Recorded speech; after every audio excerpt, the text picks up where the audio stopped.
Every scar you have is a story, a physical record of survival written in protein. When your skin breaks, the initial response is chaos. Platelets swarm to form a temporary plug, a desperate dam against the outside world. But this is just the first act. Beneath this seal, a complex cleanup and reconstruction project begins, orchestrated by cells that have been waiting for this exact moment. Macrophages, the janitors of your body, arrive to clear debris and fight off invaders.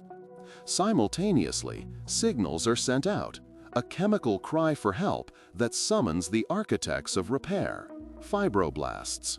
These fibroblasts are microscopic construction workers. Once activated, they begin producing and extruding a substance that will define the rest of your life at that specific location, collagen. But not the final, robust version. Their first product is type 3 collagen, a faster, weaker, more haphazardly arranged protein. Think of it as emergency scaffolding, thrown up quickly to bridge the gap rather than to last. This provisional matrix is disorganized, its fibers running in parallel lines instead of the strong basket weave pattern of healthy skin. It's a functional but flawed solution.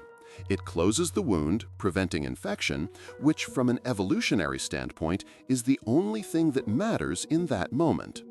That emergency patch isn't the end of the story. It's the beginning of a remodeling process that can last for years, even decades. Your body is never truly finished with a scar. Very slowly, the weaker type 3 collagen is broken down and replaced by the far stronger type 1 collagen, the same protein that gives your bones their tensile strength. But the pattern is never quite corrected. The basket weave is never fully restored. This process is guided by a phenomenon called mechanotransduction. Every time you move, stretch, or put pressure on that scar, you are sending instructions to the fibroblasts. These physical forces dictate how the new collagen fibers align, creating a structure that is optimized for the stresses it experiences, embedding the memory of your movements into the tissue itself. The memory isn't just structural, though. It appears to be cellular. Fibroblasts involved in wound healing seem to retain a memory of the event. Studies on what is termed fibrotic memory suggest that these cells can enter a primed state. They don't fully return to their docile pre-injury form. This is where epigenetics comes in. The injury can cause changes not to the DNA itself, but to how the genes are expressed. Specific genes related to collagen production and inflammation can be left in an on or ready position. This means if you injure the same area again, the response can be faster, more aggressive, and often leads to more significant scarring. The cells remember the trauma and are now over-prepared for a repeat event. So why doesn't the body just heal perfectly? Why does it create these flawed, memorable patches? Because perfect regeneration is slow, and in the wild, slowness is death. The primary evolutionary pressure on wound healing was never cosmetic perfection. It was preventing infection.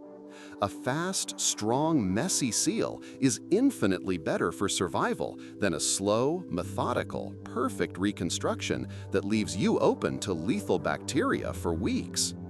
Organisms like salamanders can regenerate entire limbs perfectly, but they operate in different environments and have different immune systems.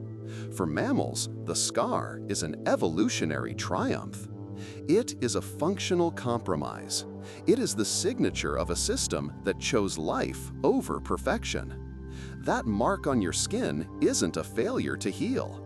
It is the permanent molecular and cellular memory of a time you were broken, and your body triumphantly said, "Not today." Monotony has grown fast. Nearly 2,700 people have watched in the last few weeks, yet less than 0.03% are subscribed.